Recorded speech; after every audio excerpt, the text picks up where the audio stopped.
Well, today we are looking a bit at shamanism, and that is a way of the heart.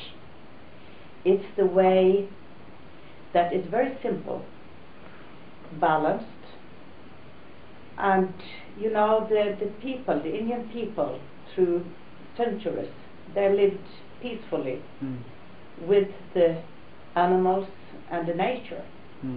And everybody knows the history of the white man that came in.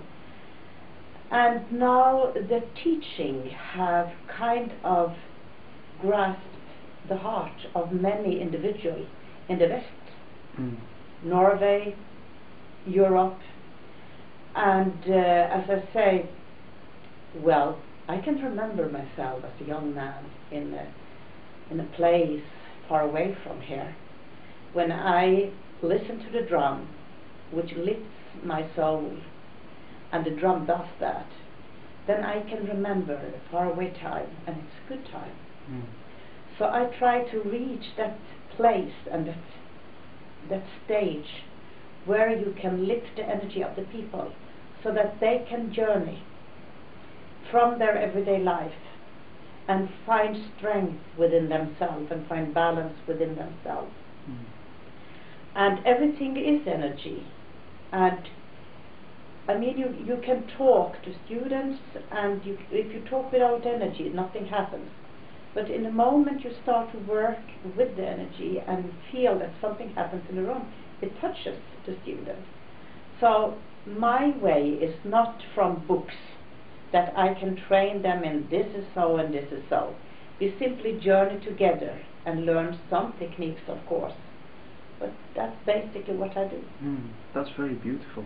That's a Yeah. really lovely way of putting it. Is shamanism what you specialise in? Because I know that you have many areas of expertise. I mean, you're on TV quite a lot, and you're very famous from that. But is shamanism something you specifically specialise in, or? No, it is a part of me, because I open to my own story, and my power, my healing power, came when I met my past, and the old guide, the old Indian that was my guide, had followed me all the time. But then there are many arenas in which I work. I am a medium. Some say that I am clairvoyant, and I always said I'm not clairvoyant, I'm a medium, because when I see or when I know, it is because I'm given the messages. I cannot even find my own keys. But anyhow, to work with mediumship is to work with people one-to-one, but it is also to work in group, because now people are very occupied with knowing about things. The sixth sense have been a slogan, and in other classes, I will come here to you, Gillian, I will work with channeling and clairvoyance and mediumship, and it's different things. They each have their own agenda, but they're quite interesting. Channeling is more my thing, because I go into light trance, and then I step aside, and I allow some other aspects of me, because we are all connected. So I allow some other aspects of me to join, and I use my voice, and my mind becomes empty, and words flow, messages from beyond. And there are different teachers, different category of teachers. So mainly in the beginning, when I opened, I communicated with masters.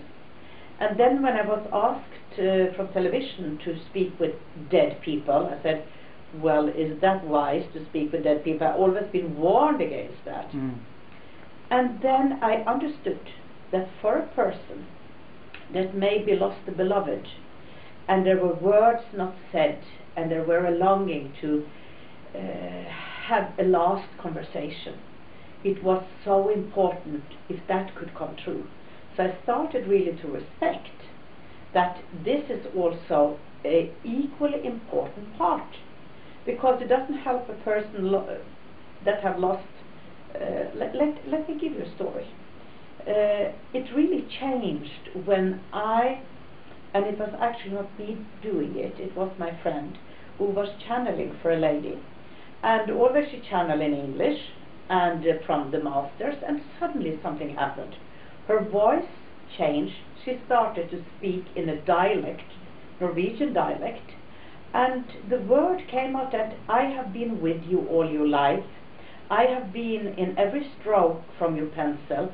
I never deserted you, but my life could not continue because I couldn't do what I came to do. So I went back, but I always been with you. Now, what we didn't know was that the mother of the person sitting in front died giving birth to her.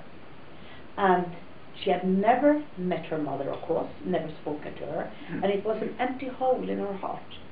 And hearing the dialect, because the dialect was the dialect of her mother up north, and my friend didn't know that. So it was such a shock for her. She was crying for a day, and she said, "No, I feel whole, because I know that my mother has been with me all these years." The mother was an artist. She couldn't do her art, and the daughter became an artist. So that was so touching for me, and I said, it is important. So I bless those communications.